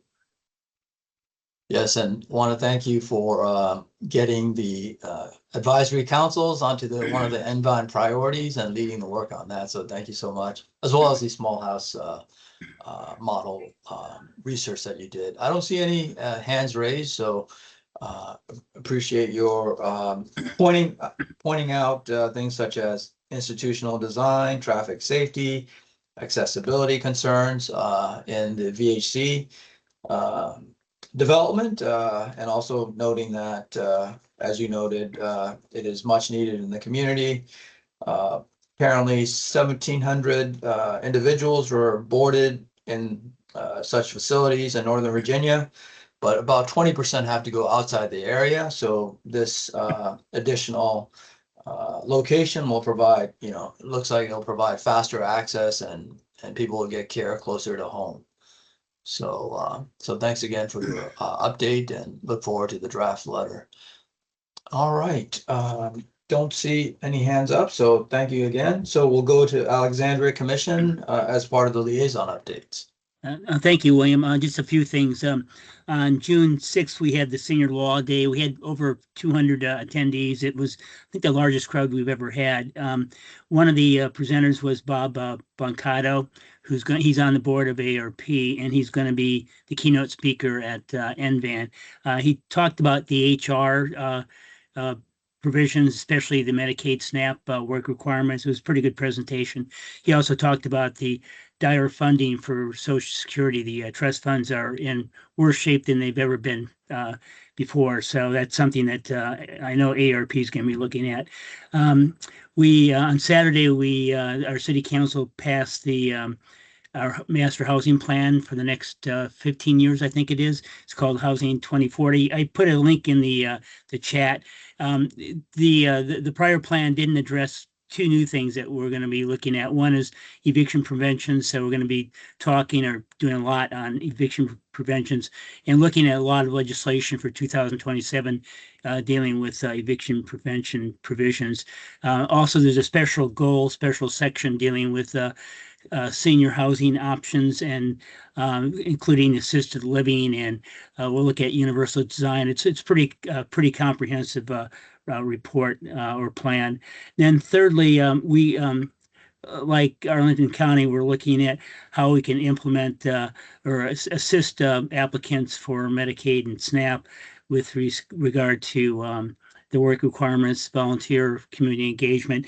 And we met last week and with a lot of nonprofits and also with city agencies to talk about how we can collaborate on getting people into a lot of these volunteer situations. We have something called Volunteer Alexandria, which is kind of like the clearinghouse for all volunteer activities in the city. And they're going to be linking up with our Department of Social Services to see how we can ensure that people who can't work or having trouble meeting that 80-hour per month requirement can have some community engagement volunteer activities. And that's it. Thank you. Do we have any questions for Michael? Looks like Roland has his hand up. Roland, go ahead, please. Yeah. Hi, Michael. Michael, I was at the Senior Law Day event at the church. It was absolutely outstanding. I saw you And I there. think, yeah, I think the person they announced, there were like 260 people. It was just Yeah, packed. I was moved around twice to help other people seated. But I wanted to ask you about one of the things that was passed out, yeah, and this is the Senior Virginia Handbook, yeah, Legal Information and Services. yeah. How can we get that here at Arlington for members of our commission? Number one, Yeah. and then number two, has this been updated? I think it's updated through 2025. I'll check. It's in its fifth edition, I think. I will check. I know I took a few, or not a few, but a lot of copies myself. I'll check. It's either the Legal Services of Northern Virginia or Senior Services of Alexandria that has additional copies. But I'll look at it offline and shoot you an email.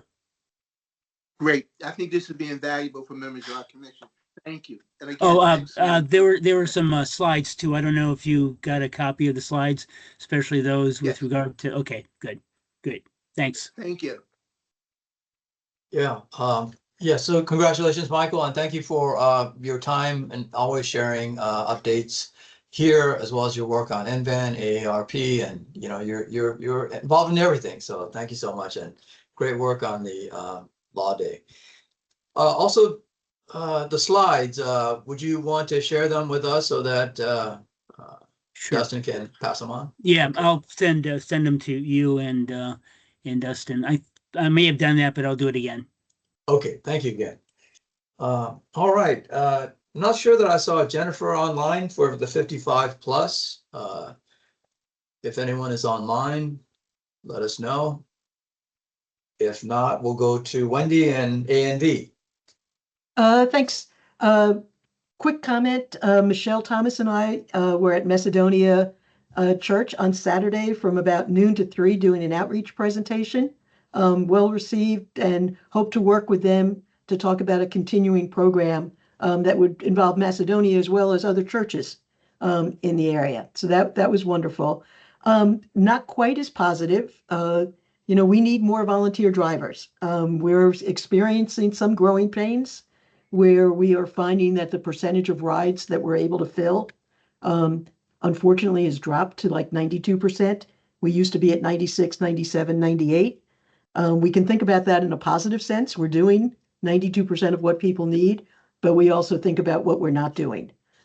So we are, trying to figure out better ways to recruit more volunteers, especially drivers. We recognize summertime is, part of the problem. Some of our most active drivers go on vacation, and that leaves us in a hole.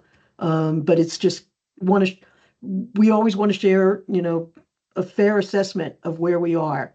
And just wanted to let people know that if you know anybody who wants to drive during the day, Monday through Friday, tell them to call me. Thank you. Thank you, Wendy. Had a chance to chat with one of your volunteer drivers at a luncheon, and he had a great experience. And he said, it was very predictable, the schedules ahead of time, and he really enjoyed doing it. So encourage everyone to volunteer. Thanks, William.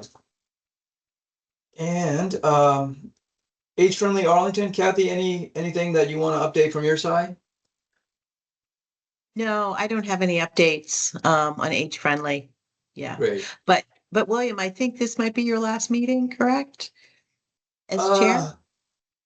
Well, I think I'm still here next in No, July. yeah, I think he runs the July. next meeting and then it's the following, I think, the September Okay. when he. Okay. It's a good question though, Kathy. We'll have a certificate Just for wanted to Kate. We'll thank have William one for for his Lamb as services. well. All righty. Thank you. Thank you, Kathy. I appreciate your thoughts, and I encourage you to make those remarks next time as well. Will do. I will reserve it for next meeting. Thank you. William, I just have a bit of new business really quick to share. Is that okay? Yes. Go ahead. Everyone, this is just related to the Medicaid rule. It's open comment for the work requirements. You still have time to provide your individual comments. I just put it in the chat. We had a meeting last week. Michelle, great job from the VICAP team. Mamuna, Rachel with Advancing States, and they came through and they reminded us about this. This is an opportunity for folks to submit comments. Everything you need is right there, links, fact sheets, the date. to provide your comments by, which I think is July the 31st. So I would highly encourage you to take a look at that. I will include this with the post-meeting follow-up as well. But folks, multiple people have referred to the Medicaid work requirements that are coming up. So please take a look at that if you have a mind to. Thank you. Okay, thank you, Dustin. Yeah. Does anyone have questions on what Dustin just mentioned? Do we have any other old or new business? Thank you, Rachel. Okay, any announcements? Oh, we certainly had a full meeting and with excellent updates and presentations. So thank you all so much for your time and dedication. I don't want to hold you up. So I hope you have a great day and look forward to seeing you on July 20th, which is an in-person meeting at Sequoia. Thanks a lot, everyone. See you then. Thanks, Bye-bye. everybody.